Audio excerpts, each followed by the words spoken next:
Good morning. जैसा कि कल लाइव में अपन ने आप लोगों के साथ कमिटमेंट किया था कि कक्षा 10 और 12 के जो बच्चे हैं जिनकी परीक्षाएं बकाया रह गई, उनका हम आप लोगों को YouTube BVN स्कूल चैनल के माध्यम से आपको एक बार कंप्लीट रिवीजन करवाने का हमने वादा किया था। वही चीज़ हम आपके सामने लेके आए हैं। अब सबसे पहला आप लोगों से मेरा ये अनुरोध है कि इस BVN स्कूल सीकर का जो चैनल है, इस चैनल को अब ज़्यादा से ज़्यादा आप अपने फ्रेंड सर्कल में सभी को आप शेयर करवाएं, सब्सक्राइबर्स करवाएं, बेल आइकन दबाएं, ताकि जितना ज़्यादा से ज़्यादा बच्चों को फायदा हो सके। और इसके अंतर्गत हम एक एक प्रश्नावली को लेंगे और हर प्रश्नावली के अंदर हम एक रिवीजन के तौर पर अपन देखने वाले हैं। अब बात आती है कि रिवीजन में आपको इसके अंतर्गत बहुत ही अच्छे तरीके से हर प्रश्नावली की आपको थ्योरी बताई जाएगी। थ्योरी के साथ में आपको 10, 12, 15 जो अच्छे क्वेश्चंस हैं उनके आधार पर बाकी क्वेश्चंस को अपन सोल्व कर सकते हैं। वो क्वेश्चन सोल्व कराएंगे ताकि वो प्रश्नावली आपकी बहुत बढ़िया तरीके से कवर हो जाए।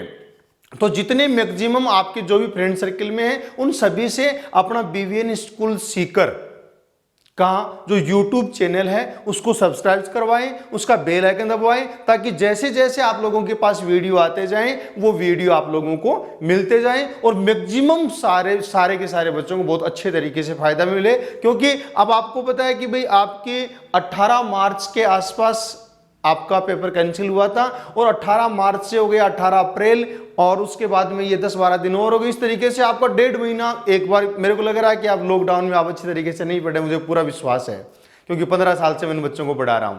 तो अब अपन को ये करना है कि हमारी परीक्षा वापस आ गई है, क्योंकि अब आपको पता है कि जो आपके 6 पेपर हैं उन 6 पेपर के जो परसेंटेज हैं वो पूरे के पूरे 6 पेपर के अकाउंट होंगे, नहीं कि केवल उन 4 पेपर अकाउंट होंगे।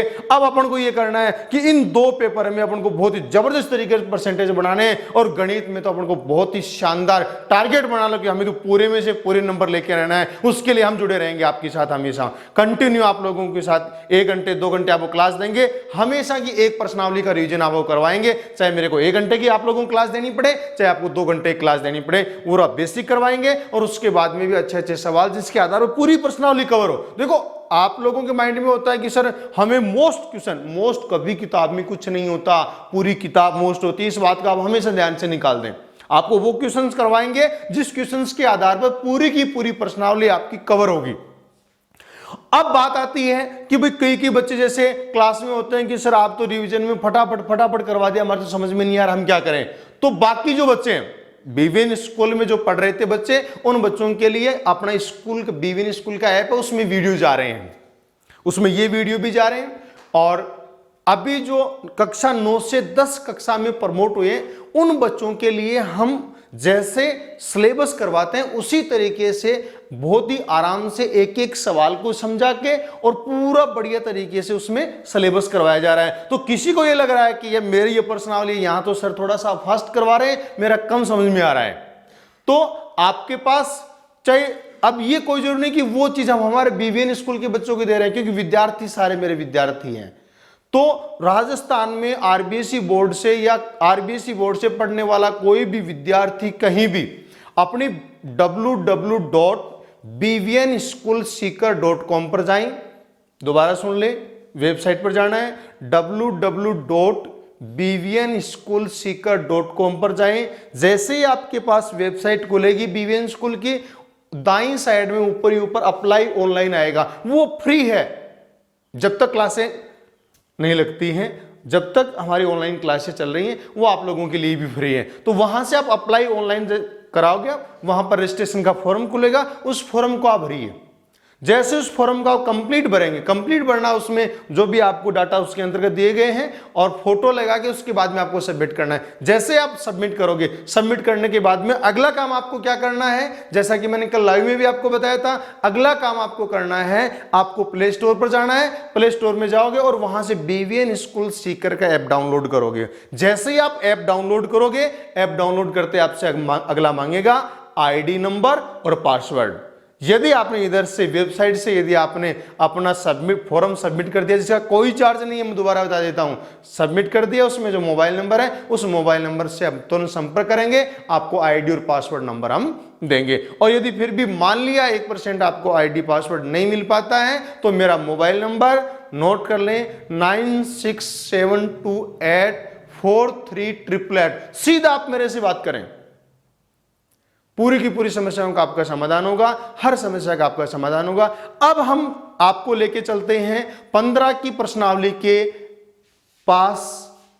वर्त का क्षेत्रफल एवं परिधि से संबंधित हम सवाल पढ़ेंगे, जिसमें 15.1 की अभ्यास दी हुई है, 15.2 दी हुई है, 15.3 दी हुई है। इन तीनों अभ्यास का हम सरसरी नजर में एक बार हम रिवीजन करेंगे। तो सबसे पहले हम थ्योरी की हम बात करते हैं, उसमें सारे सूत्रों की हम एक साथ बात करेंगे। उसके बाद में 10 से 12 क्वेश्चनों का जो मैंने आपको कमिटमेंट किया वो क्वेश्चन हम सोल्व करेंगे। अब देखो, सबसे पहले प्रश्नावली 15 और वर्त की परिधि एवं क्षेत्रफल। देखो, सबसे पहली चीज देखो, हमें यह पता, आप हमेशा आप पढ़ने के साथ आप इस चीज का ध्यान रखें कि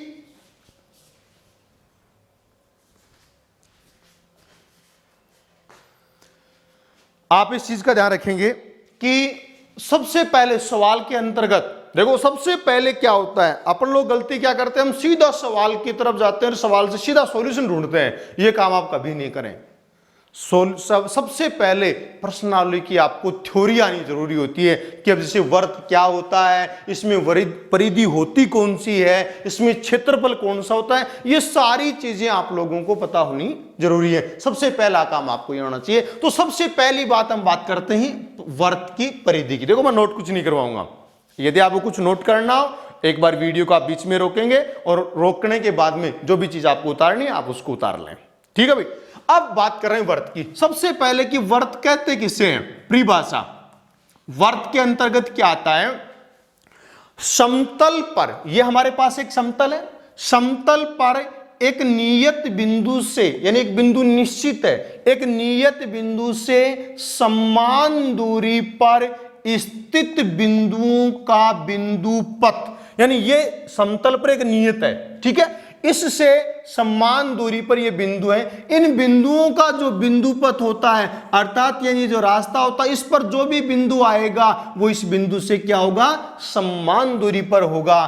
तो ये क्या कहलाता है, ये वर्त कहलाता है। समतल पर एक नियत बिंदु से समान दूरी पर स्थित बिंदुओं का बिंदु पथ क्या कहलाता है, वर्त कहलाता है। अब ये बिंदु पथ होता है, इस बिंदु पथ की जो लंबाई होती है, वो बिंदु पथ की लंबाई हमारे पास क्या होती है, परिधि होती है। उसके बाद में हमारे पास ये समतल से जितना स्थान घेरता है, जैसे वर्त का क्षेत्रफल, तो जितना स्थान घेरता है उस स्थान का क्षेत्रफल ही क्या कहलाता है, वर्त का क्षेत्रफल कहलाता है। क्लियर। अब अगली बात हम करेंगे, जो नियत, इन बिंदुओं के बिंदु पथ को हमने क्या कह दिया, परिधि कह दी। ये जितने स्थान को घेर रहा है उस स्थान का जो क्षेत्रफल होता है, उस क्षेत्रफल को हमने क्या कह दिया, क्षेत्रफल कह दिया। किसका, वर्त का क्षेत्रफल कह दिया। और जो नियत बिंदु होता है उस नियत बिंदु को हम क्या कहते हैं बेटा, केंद्र कहते हैं। और केंद्र को हम अपन तौर पर किससे अंकित करते हैं, ओ से अंकित करते हैं। अब इसके बाद हमारे पास बात आती है वर्त की परिधि, वर्त का क्षेत्रफल। देखो, वर्त के क्षेत्रफल का सूत्र क्या होगा भाई, पाई आर स्क्वायर होगा, और इकाई हमारे पास क्या आएगी, वर्ग इकाई आएगी। आप लोगों को बता दूं, इसके बाद में हम प्रश्नावली शुरू करने वाले हैं घन घनाभ वाली। उस घन घनाभ वाली के अंतर्गत ये सारे सूत्र इन्हीं सूत्रों से आगे बनते चले जाएंगे।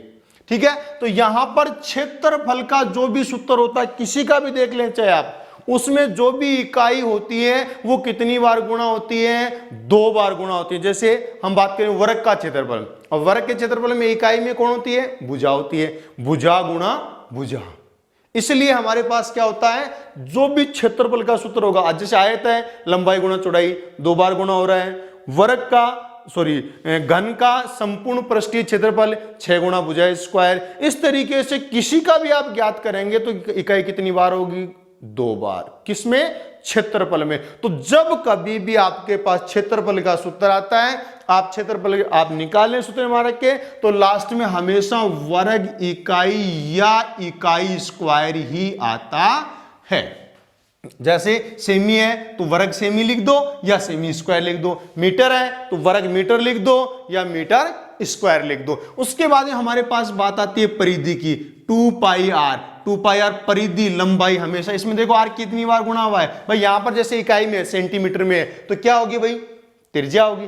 त्रिज्या हमारे पास केवल एक बार हुई है, इसलिए यहां पर केवल क्या आएगी, इकाई आएगी।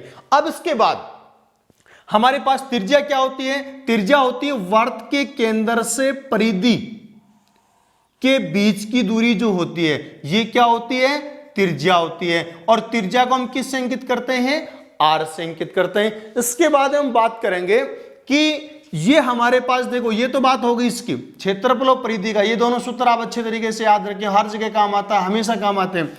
उसके बाद में हम बात करते हैं ये वर्त। वर्त के अंदर एक आता है जीवा, सभी को पता है जीवा किसे कहते हैं, वर्त की परिधि पर स्थित 2 बिंदुओं को मिलाने वाले रेखाखंड को हम क्या कहते हैं, जीवा कहते हैं। वर्त की परिधि पर ये 2 बिंदु हैं, इन दोनों बिंदुओं को मिलाने वाला जो रेखाखंड होता है, अतः वर्त को 2 भागों में बांटता है। एक वर्तखंड छोटा होता है उसको हम क्या कहते हैं, लघु वर्तखंड कहते हैं, और एक जो खंड बड़ा होता है उसको हम क्या कहते हैं, दीर्घ वर्तखंड कहते हैं। अब लघु वर्तखंड दीर्घ वर्तखंड की अपन बाद में बात करते हैं। उससे पहले सबसे बड़ी जीवा, सबसे बड़ी जीवा, ये हमारे पास क्या थी, जीवा थी। अब सबसे बड़ी जो जीवा होती है, जो यहां से गुजरती गुजरी, आपको पता है जो जीवा वर्त के केंद्र से होकर गुजरेगी, वर्त के केंद्र से होकर गुजरेगी, वो जीवा क्या कहलाती है, वो व्यास कहलाती है। और व्यास हमेशा किसका दुगुना होता है बेटा, त्रिज्या का दुगुना होता है। यदि त्रिज्या दी हुई है, व्यास ज्ञात करना है तो 2 से गुणा कर दो, और व्यास दिया हुआ है, त्रिज्या ज्ञात करनी है तो 2 का भाग लगा दो, बराबर हमारे पास क्या आ जाएगी, त्रिज्या आ जाएगी। अब हमारे पास देखो जीवा ने तो क्या किया बेटा, वर्त को वर्तखंड में बांटा, एक था लघु वर्तखंड और एक था दीर्घ वर्तखंड। व्यास क्या करता है, व्यास हमेशा वर्त को 2 बराबर भागों में बांटता है, केंद्र से होकर गुजरता है। ओ यहां पर आया हमारे पास ओ, ए और बी। ए बी क्या है, व्यास है। व्यास हमेशा वर्त को 2 बराबर भागों में बांटता है। तो बताओ ये अर्धवर्त हुआ कि नहीं हुआ, ये हमारे पास क्या कहलाता है, ये अर्धवर्त कहलाता है। वनी वर्त का आधा भाग, देखो इसमें वर्त का खंड हुआ, टुकड़ा हुआ, तो जो छोटा था वो तो क्या हो गया, लघु वर्तखंड, और जो बड़ा बच गया, बड़ा कौन सा हो, जिधर केंद्र होगा वो हमेशा बड़ा होता है, जो बड़ा होगा वो क्या बच गया, दीर्घ वर्तखंड। अब व्यास क्या करता है, व्यास हमेशा 2 बराबर भागों में बांटता है, यानी उसको आधा आधा करता है, इसलिए उसको हम क्या कहते हैं, अर्धवर्त कहते हैं। अब बात आती है हमारे पास इनके सूत्र की, यहां पर भी हम इसका क्या ज्ञात करें, एक तो हमारे पास इसकी बात आती है परिधि, और एक हमारे पास आता है इसका क्षेत्रफल। देखो अर्धवर्त की परिधि, देखो पूरे वर्त की परिधि क्या थी, पहले तो आप ये बताओ, 2 पाई आर थी। अब देखो 2 पाई आर थी, अर्धवर्त बताओ आधा करूं कि नहीं करूं, आधा करूं तो 2 का भाग लगा दिया, 2 से 2 कट गया, क्या बच गया भाई, पाई आर। परिधि क्या होता है, किसी की भी आप देख लो, उसकी जो चारों तरफ की जो आकृति होती है, इसको घेर के जो बनाते हैं ना ऐसे, इसकी जो लंबाई होती है वो क्या कहलाती है, परिधि। जैसे कोई भी चतुर्भुज होता है तो चतुर्भुज की चारों भुजाओं का योग क्या कहलाता है, परिमाप कहलाता है, जिसको हम वर्त के लिए क्या कह देते हैं, परिधि कह देते हैं। अब यहां पर ये परिमाप, यानी ये आपने 2 का भाग लगा तो ये आधा हो गया, नीचे वाला तो हट गया, ये मामला और आ गया। अब ये हमारे पास क्या भाई, व्यास है, तो इसके अर्धवर्त की परिधि ज्ञात करने के लिए हमें क्या करना पड़ेगा, पाई आर, तो ये आ गया, प्लस इसमें ये और जोड़ना पड़ेगा, ये क्या है, व्यास। व्यास किसका दुगुना होता है, त्रिज्या का, यानी प्लस क्या होगा, 2r होगा। तो ये किसका सूत्र बन गया हमारे पास, केवल इकाई इसमें आएगी, पाई आर प्लस 2r। ये क्या है? अर्धवर्त की परिधि, परिमिति, परिमाप, कुछ भी हम कह सकते हैं। अगली बात हम बात करते हैं क्षेत्रफल की। क्षेत्रफल की सीधी सी बात है, पहले पूरा क्षेत्रफल घेर रहा था, अब आधा कर दिया, तो वर्त का क्षेत्रफल क्या था? पाई आर स्क्वायर था। अर्धवर्त का क्या होगा? 1/2 पाई आर स्क्वायर होगा। और इकाई हमेशा क्या आएगी? वर्ग इकाई आएगी। ये हमारे पास बात हुई किसकी? अर्धवर्त की परिधि और क्षेत्रफल की। अब अगली बात हम करने वाले हैं किसकी? जो मैंने आपको बताया, यहां पर लघु वर्तखंड और दीर्घ वर्तखंड, इनके क्षेत्रफल की, और एक हमारे पास हैगा त्रिज्यीय खंड, लघु त्रिज्यीय खंड और दीर्घ त्रिज्यीय खंड, उनके क्षेत्रफल की। तो देखो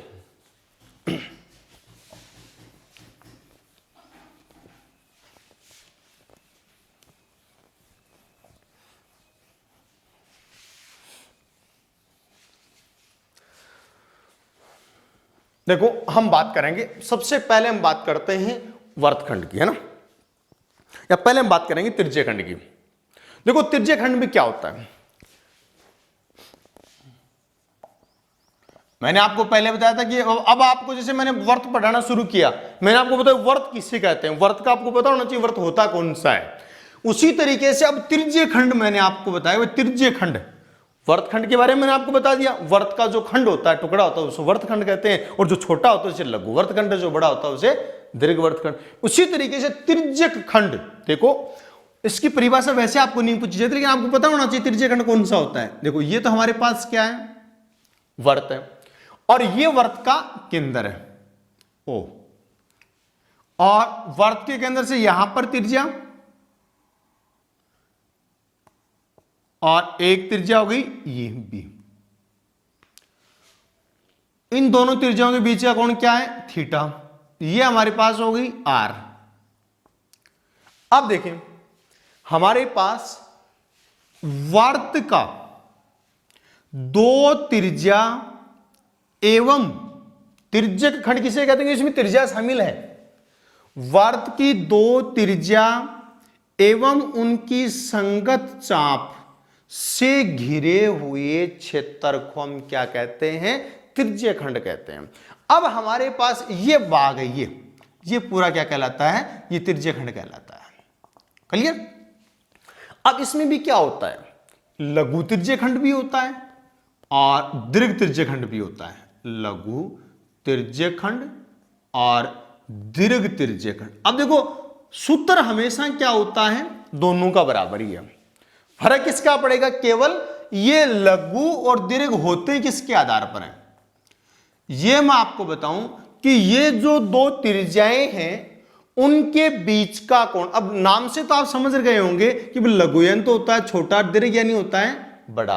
अब आप एक बात बताओ, एक बिंदु के चारों ओर बनने वाले कोणों का मान कितना होता है भाई? 360 डिग्री होता है। एक बिंदु के चारों ओर बनने वाले कोणों का मान कितना होता है? 360 डिग्री होता है। अब इसको हम आधा आधा करें, भाई लघु तो कब होगा? जब एक बड़ा होगा और एक छोटा होगा तब होगा। इसका मतलब बराबर नहीं होगा। अब बराबर कितने डिग्री पर होता है? 180 डिग्री पर होता है। अब बराबर 180 डिग्री पर होता है, तो यदि थीटा का मान थीटा लेस देन 180, यदि थीटा का मान 180 डिग्री से कम होता है तब तो ये क्या कहलाता है? लघु त्रिज्यीय खंड कहलाता है। और थीटा का मान थीटा ग्रेटर देन 180, यदि थीटा का मान 180 डिग्री से ज्यादा हो जाता है तब हमारे पास क्या होता है? ये दीर्घ त्रिज्यीय खंड होता है। ठीक है, इसके बाद में हम बात करेंगे कि इनके क्षेत्रफल की और इनके चाप की लंबाई। क्षेत्रफल और चाप की लंबाई। देखो सबसे पहली बात हम बात करते हैं इसकी चाप की लंबाई की, उसके बाद में हम बात करते हैं इसके क्षेत्रफल की। देखो सबसे पहली बात आप एक बात बताएं, इस बिंदु, देखो सूत्र अब आपको रटना नहीं है, क्यों? रटने के लिए तो किताब में आपके पास रखा हुआ है भाई, आपके पास किताब में लिखा हुआ है कि भाई हाँ ये चीज हमारे पास है, वो नहीं, आपको पता होना चाहिए सूत्र बन कैसे रहा है। देखना, यदि आप इसको, ये पूरा है, ये त्रिज्यीय खंड किसका भाग है? वर्त का है। अब वर्त में इस बिंदु के चारों ओर बनने वाले कोणों का मान कितना आ रहा है? 360 डिग्री। क्योंकि यदि कोण 360 डिग्री का होता है, तो यहां पर किसकी बात कर रहे थे हम? चाप की लंबाई की। तो चाप की लंबाई क्या होती है? अब चाप कौन सी हुई?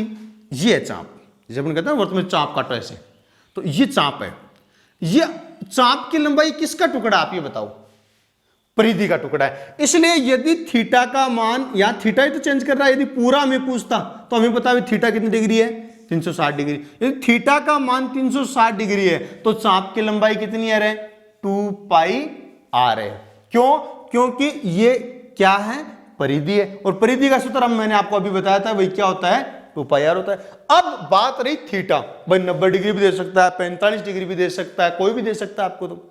तो यहां पर हम क्या करेंगे? सूत्र का निर्माण करेंगे। ये थीटा का मान 360 डिग्री था, तब तो चाप की लंबाई पूरी, ये चाप हो गई। ये क्या थी? परिधि। परिधि का सूत्र क्या था? 2 पाई आर था। अब हमारे पास यदि थीटा का मान 1 डिग्री होता है, तब एक बात हो, 2 पाई आर बट्टा 360 आएगा कि नहीं आएगा? एक एक नियम आपने पढ़ा होगा चौथी पांचवी क्लास के अंदर। ज्यादा का दिया हुआ हो और एक का पूछता तो हम भाग लगाते हैं। अब यदि कोण का मान थीटा हो, कोण का मान क्या हो? थीटा हो, तो क्या होगा? एक का दिया हुआ है और ज्यादा याद करना है, तो क्या करेंगे बेटा?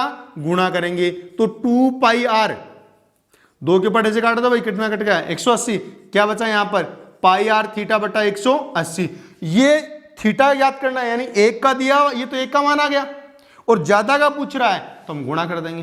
तो पाई आर थीटा केवल इकाई, पाई आर थीटा और केवल इकाई, ये किसका सूत्र आ गया? त्रिज्यखंड की चाप की लंबाई का। अब देख रहे होंगे कहां से बन के आया भाई? वर्त की परिधि के सूत्र से बन के आया है। इसका मतलब चाप की लंबाई का सूत्र बराबर हमारे पास क्या होगा? पाई आर थीटा बटा 180। क्लियर? अब अगली बात हम करते हैं कि इस त्रिज्यखंड के क्षेत्रफल की। अब त्रिज्यखंड के क्षेत्रफल का सूत्र क्या होता है? देखो, अब जैसे हमने यहां पर चाप की लंबाई किसका टुकड़ा था भाई? परिधि का था, उसी तरीके से हम यहां पर ज्ञात करेंगे क्या? यदि, देखो मैं यहीं पर बता देता हूं आपको एक बार, यदि थीटा का मान 360 डिग्री है, क्लियर, सेम वो स्थिति है हो, तो त्रिज्यखंड का क्षेत्रफल, यहां पर त्रिज्यखंड की चाप की लंबाई थी, त्रिज्यखंड का क्षेत्रफल बराबर क्या होगा? पाई आर स्क्वायर। क्या होगा? पाई आर स्क्वायर होगा। अब इसके बाद में हमारे पास यदि थीटा का मान 1 डिग्री हो, तब क्या होगा? पाई आर स्क्वायर बटा 360। और यदि यहां पर हमारे पास इसका मान थीटा हो, तो इंटू क्या हो जाएगा? थीटा हो जाएगा। तो यहां पर हमारे पास सूत्र क्या निकल के आया? पाई आर स्क्वायर थीटा बटा 360। अब ध्यान दें, क्षेत्रफल से किसका सूत्र निकला? क्षेत्रफल से क्षेत्रफल का सूत्र आ गया। ऊपर पाई आर स्क्वायर था, यहां पर क्या था? 2 पाई आर था, इसलिए कट गया था। तो यहां पर तो क्या बचा था? पाई आर थीटा बटा 180, और यहां पर क्या बच गया? यहां पर 2 था नहीं, इसलिए पूरा 360 बच गया। तो हमारे पास क्या बचा? पाई आर स्क्वायर थीटा बटा 360। और इकाई ध्यान दें, स्क्वायर में है सेंटीमीटर। जैसे मान लें त्रिज्या है 5 सेंटीमीटर, तो क्या होगा? 5 सेमी गुणा 5 सेमी। तो सेमी कितनी बार गुणा हो रहा है? 2 बार। तो 2 बार गुणा करेंगे तो इकाई हमेशा क्या आती है?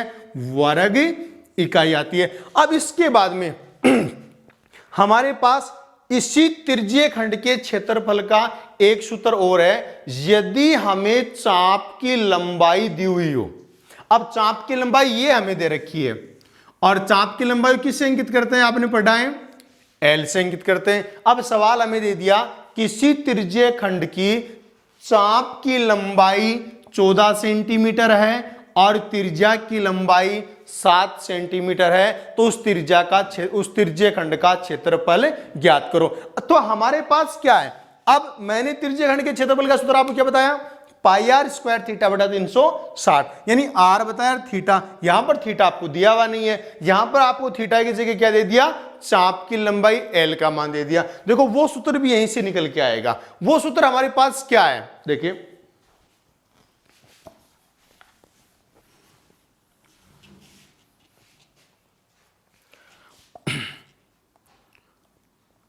त्रिज्य खंड का क्षेत्रफल, त्रिज्य खंड का क्षेत्रफल बराबर वो सूत्र हम पढ़ेंगे 1/2 गुणा L गुणा R, और इकाई हमारे पास क्या आएगी, वर्ग इकाई आएगी। अब ये सूत्र कहां से आया, देखो सिंपल सी बात है, हमारे पास ये है क्षेत्रफल का सूत्र, हमने ये पढ़ा है। अब यहां पर अपन मान रखते हैं 1/2 गुणा L क्या है, त्रिज्य खंड की चाप की लंबाई। अब त्रिज्य खंड की चाप की लंबाई का हमने सूत्र क्या पढ़ा है, पाई आर थीटा बटा 180। यहां पर मान रखो L की जगह क्या रखोगे, पाई आर थीटा बटा 180 इंटू क्या है R। हमने क्या किया, केवल इस R की जगह ये मान इनपुट कर दिया।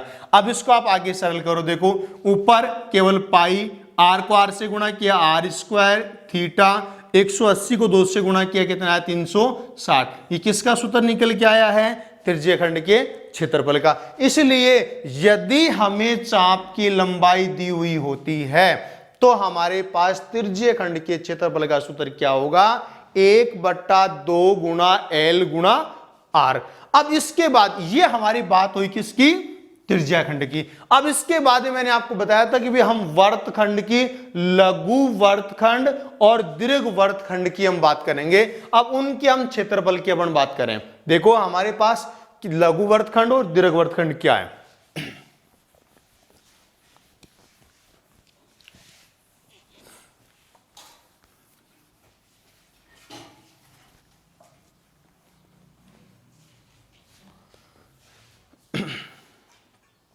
देखिए हमारे पास ये वर्त है, और वर्त में मैंने आपको बताया, मान लीजिए वर्त का क्या है, केंद्र है। यहां पर हमारे पास एक जीवा है,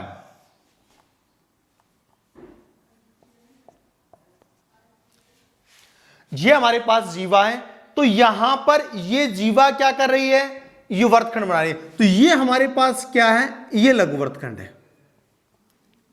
इस लघु वर्तखंड का हमें क्या ज्ञात करना है, क्षेत्रफल ज्ञात करना है। अब लघु वर्तखंड का क्षेत्रफल देखो हम कैसे ज्ञात करेंगे।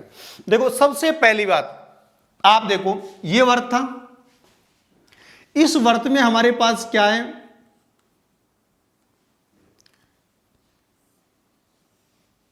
ओ ए बी, ये क्या है भाई, ये क्या है, ये त्रिज्य खंड है। और ये जो भाग है, अब यहां पर देखो हम मैं लाइन खींच रहा हूं, यहां पर दोनों त्रिज्याओं को मिला रहा हूं ये। अब आप देखें कि ये पूरा क्या है, त्रिज्य खंड है। ये पूरा क्या बन गया हमारे पास, त्रिज्य खंड है। अब त्रिज्य खंड के क्षेत्रफल का सूत्र हमने पढ़ा है। तो सबसे पहला काम लघु त्रिज्य खंड, सॉरी लघु वर्तखंड और दीर्घ वर्तखंड। देखो यदि थीटा का मान, या अपन वैसे वहां पर हमने क्या देखा भाई, जिधर केंद्र होता है वो तो होता है दीर्घ वर्तखंड, और जिधर केंद्र नहीं होता है वो होता है लघु वर्तखंड। लेकिन यहां से हम देखना चाहें तो सेम वही स्थिति है। लघु वर्तखंड कौन सा होगा, लघु वर्तखंड होगा यदि थीटा का मान किसके द्वारा, जीवा द्वारा केंद्र पर, ये जीवा है, इस जीवा के द्वारा केंद्र पर अंतरित कोण थीटा, थीटा का मान लेस देन 180, यदि 180 डिग्री से कम होता है तब तो वो वर्तखंड कौन सा होता है, लघु वर्तखंड होता है। और 180 डिग्री से बड़ा होता है, भाई आपको पता है कि इस बिंदु के चारों ओर बनने वाले कोणों का मान कितना है, 360 डिग्री है। अब 360 डिग्री में से मान लिया ये हमारे पास थीटा बच गया, मान लिया ये 90 है, तो बताओ 360 में से 90 घटाओ, ऊपर वाला 270, 180 से ज्यादा बचेगा नहीं बचेगा, तो सीधे हमारे पास क्या है, 180 से कम, आधा 180 है।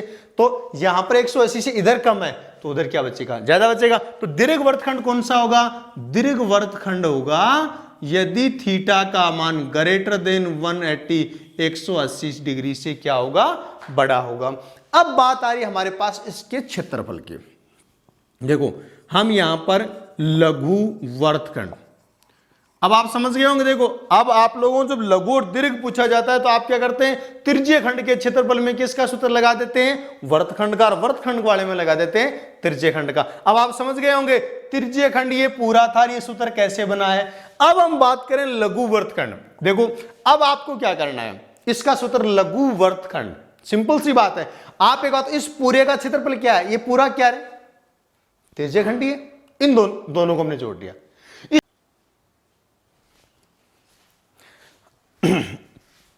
हाँ, तो अपन बात करेंगे त्रिज्यखंड की, अपन ने बात कर ली। अब अपन बात करेंगे वर्तखंड की।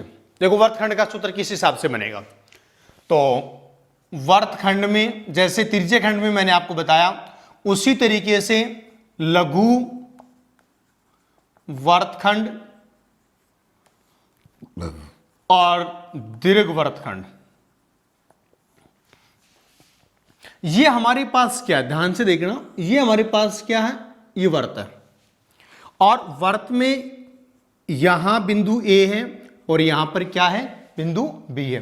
इन दोनों को जैसे हमने मिलाया, ये हमारे पास क्या बनी, जीवा। अब सवाल हमें क्या दिया हुआ होता है, सवाल हमें दिया होता है जीवा द्वारा केंद्र पर अंतरित कोण इतनी डिग्री है, तो उस लघु वर्तखंड का क्षेत्रफल ज्ञात करो या उस दीर्घ वर्तखंड का क्षेत्रफल ज्ञात करो। तो लघु वर्तखंड, सीधी सी बात है, यदि थीटा का मान, यहां पर हमारे जीवा द्वारा केंद्र पर अंतरित कोण ये रहा, ये ओ होता है। इस थीटा का मान जैसे त्रिज्यखंड में था वही है। यदि थीटा का मान लेस देन 180 180 डिग्री से छोटा है, तब तो क्या कहलाएगा, लघु त्रिज्यखंड, लघु वर्तखंड कहलाएगा। और थीटा का मान ग्रेटर देन, थीटा का मान क्या है, 180 डिग्री से बड़ा है, तो क्या कहलाएगा, दीर्घ वर्तखंड कहलाएगा। अब बात आती है इसका सूत्र हम कैसे बनाएं। देखो हम इधर जाते हैं एक बार, ये क्या था भाई, वर्त का केंद्र और ये दो त्रिज्या और इनकी संगत चाप से घिरा हुआ ये क्षेत्र। ये हमारे पास क्या है, ये क्या है, ये हमने पढ़ा कि ये त्रिज्यखंड है। अब त्रिज्यखंड के क्षेत्रफल का सूत्र हमने पढ़ा, क्या पढ़ा भाई, पाई आर स्क्वायर थीटा बटा 360। त्रिज्यखंड के क्षेत्रफल का सूत्र हमने क्या पढ़ा था, पाई आर स्क्वायर थीटा बटा 360। इसमें क्या है, अब देखो ये, इसको आप भूल जाओ कि ये लघु वर्तखंड है। आप ये बताओ ये क्या है भाई, त्रिज्यखंड है।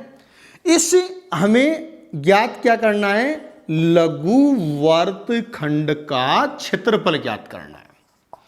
अब आप एक बार, आप भूलो इसको बात को कि हम क्या कर रहे हैं। सबसे पहले ये क्या है, इस त्रिज्यखंड है, तो त्रिज्यखंड के क्षेत्रफल का सूत्र क्या होता है विद्यार्थियों, पाई आर स्क्वायर थीटा बटा 360, पाई आर स्क्वायर थीटा बटा 360। तो यहां पर पाई आर स्क्वायर थीटा बटा 360 माइनस 1/2 क्या करेंगे, इस त्रिज्यखंड के क्षेत्रफल में से यदि इस त्रिभुज का क्षेत्रफल मैं घटा दूंगा तो बताओ इसका क्षेत्रफल बचा कि नहीं बचा। इसलिए हमारे पास इस लघु वर्तखंड क्षेत्रफल क्या होगा, पाई आर स्क्वायर त्रिज्यखंड का क्षेत्रफल माइनस इस त्रिभुज का क्षेत्रफल 1/2 आर स्क्वायर साइन थीटा, और इकाई क्या आएगी, वर्ग इकाई। ये हमारे पास क्या हो गया, इसमें लघु वर्तखंड का क्षेत्रफल। नेक्स्ट हम बात करेंगे दीर्घ वर्तखंड की। तो देखो ध्यान रखो, दीर्घ वर्तखंड सूत्र हमें किसका काम में लेंगे, केवल यहां पर लघु वर्तखंड का ही काम में लेंगे। यदि हमें दीर्घ वर्तखंड का क्षेत्रफल पूछता है तो सीधी सी बात है, हम लोग क्या करेंगे, इस वर्त के क्षेत्रफल में से इस लघु वर्तखंड का क्षेत्रफल मैं घटा दूंगा तो पूरा बताओ दीर्घ वर्तखंड का क्षेत्रफल बचा कि नहीं बचा। तो हमेशा ध्यान रखो, दीर्घ वर्तखंड का क्षेत्रफल ज्ञात करने के लिए क्या करेंगे, वर्त का क्षेत्रफल माइनस लघु वर्तखंड का क्षेत्रफल, ये हमें सूत्र यहां पर यूज में लेना है। अब अगली बात हमारे पास, ये त्रिज्यखंड, लघु त्रिज्यखंड, दीर्घ त्रिज्यखंड, वर्तखंड, लघु वर्तखंड, दीर्घ वर्तखंड, इनकी अपनी चर्चा कर दी। अब इसके साथ में हमारे पास एक घड़ी की सुई पर आधारित सवाल हो रहता है। उसमें क्या होता है, समय दिया हुआ होता है और उस समय को किसके अंदर परिवर्तित करना होता है, थीटा के अंतर्गत परिवर्तित करना होता है। अब उसको थीटा के अंदर परिवर्तित हम कैसे करेंगे वो देखो। सबसे पहले बिल्कुल सिंपल है। अब आप लोग क्या करते हैं, रटते हैं, वो मिनट की सुई दी हुई होती है तब तो 6 से गुणा करना है, घंटे की सुई दी हुई है तब 1/2 से गुणा करना है। आपको बिल्कुल नहीं रटना है, मैं बताता हूं आपको क्या करना है। आपको समझ में आनी चाहिए कोई भी चीज की है क्या ये चीज। तो देखिए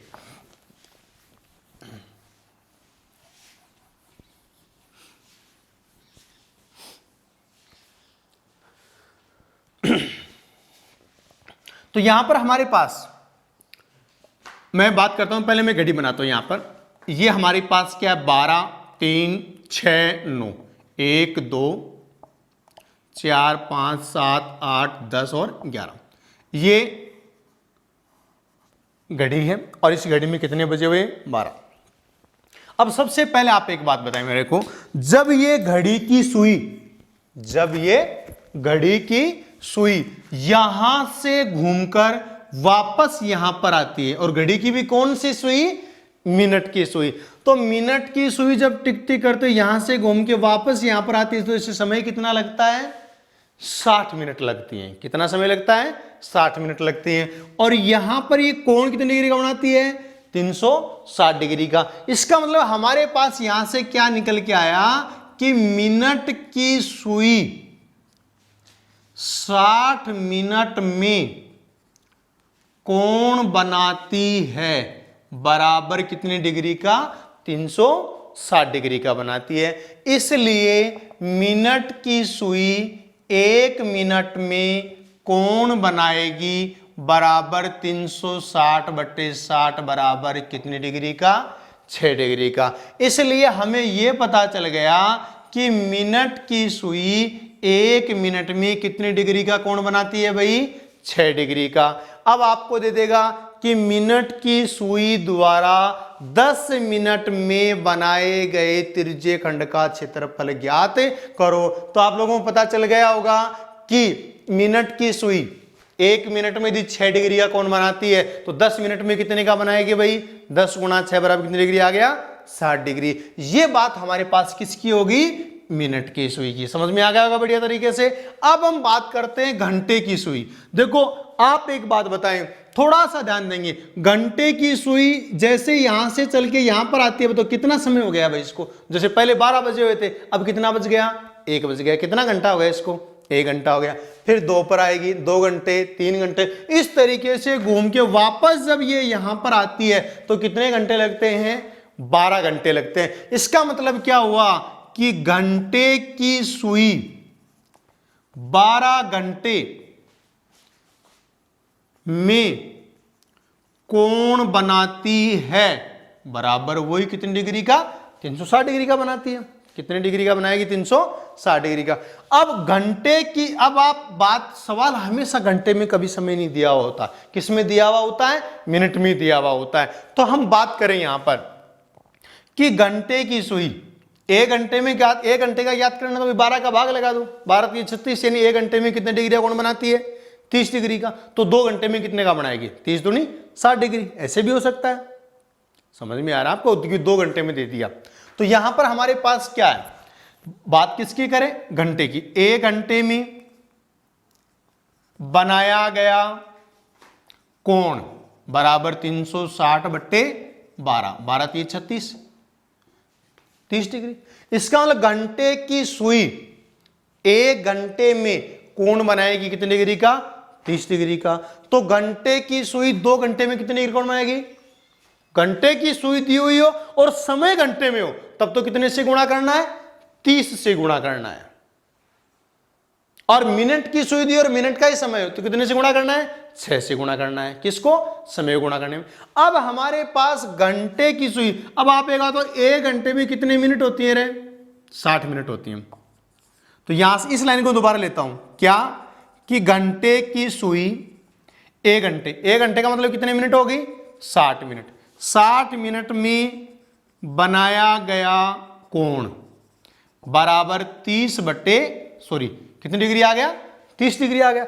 घंटे की सुई द्वारा 1 मिनट में बनाया गया कोण 30/60 बराबर कितनी डिग्री का आएगा भाई, 1/2 डिग्री का आएगा। कितनी डिग्री आएगा 1/2 डिग्री। इसका मतलब घंटे की सुई दी हुई और समय मिनट में होता है तो कितने से गुणा करना है भाई, 1/2 से गुणा करना है। घंटे की सुई घंटे में समय हो तो कितने से गुणा करना है, 30 से गुणा करना है। और मिनट की सुई मिनट में समय हो तो कितने से गुणा करना है, 60 से गुणा करना है। अब आपको सवाल केवल इन्हीं दो के आधार पर आपके दिए हुए हैं, इसके नहीं दिए, ये केवल मैंने आपको समझाने के लिए मैंने आपको ये सारी चीज बताई है।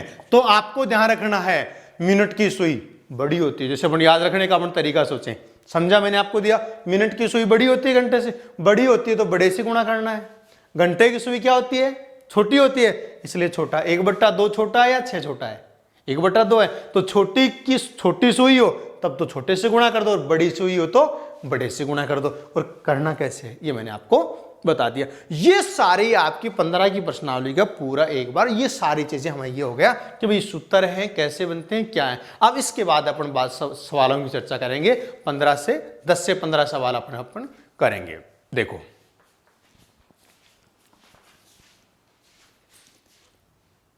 त्रिज्यीय खंड का क्षेत्रफल क्या है, पाई r² थीटा बटा 360, ये मैंने आपको बताया।